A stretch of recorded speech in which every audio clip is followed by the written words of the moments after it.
آج ہمارے مجمع میں ہماری اسلامی مائیں بہنیں بیٹیاں بھی ہیں.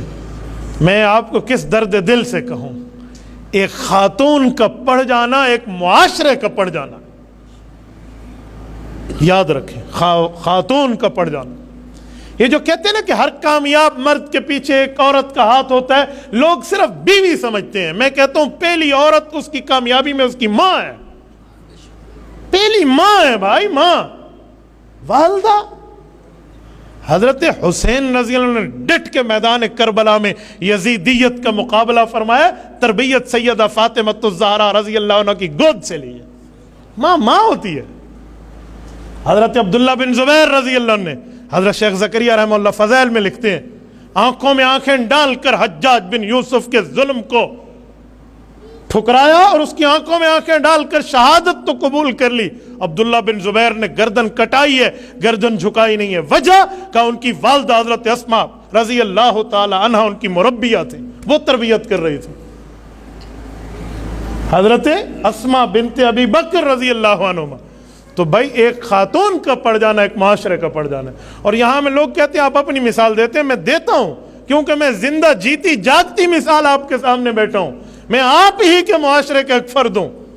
میرے کمر پہ میری ماں کی تعلیم، میری والدہ کی تربیت نہ ہوتی، میں آج یہاں نہ ہوتا. اللہ جانتا. میری والدہ آج قبر میں ہے، مجھے اپنی ماں سے ملنے قبرستان جانا پڑتا ہے.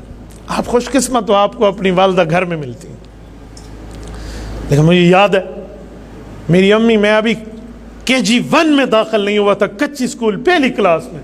اس سے پہلے والدہ نے سورۃ یاسین، سورۃ الرحمن، سورۃ ملک، سورۃ سجدہ اور سورۃ واقعہ حفظ کرا دی تھی. مجھے ایسے یاد تھی کہ شاید دیکھ کر میں نہ سمجھ سکتا کہ لفظ کون سا، میں زبانی پڑھ دیتا. اور روزانہ کی بنیاد پہ میرا جی چاہتا تھا کہ عشاء ہو. کیوں؟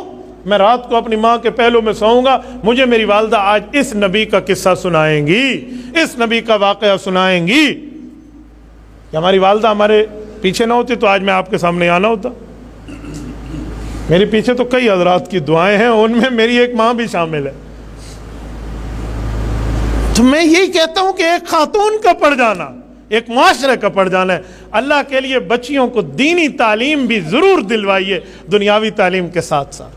دینی تعلیم کا بہت بڑا اثر ہے، بہت بڑا اثر ہے. میری بچے ہیں نا، میرے بچے رات کو سوتے وقت سونے کی دعائیں پڑھتے ہیں، اٹھتے وقت جاگنے کی دعائیں پڑھتے ہیں.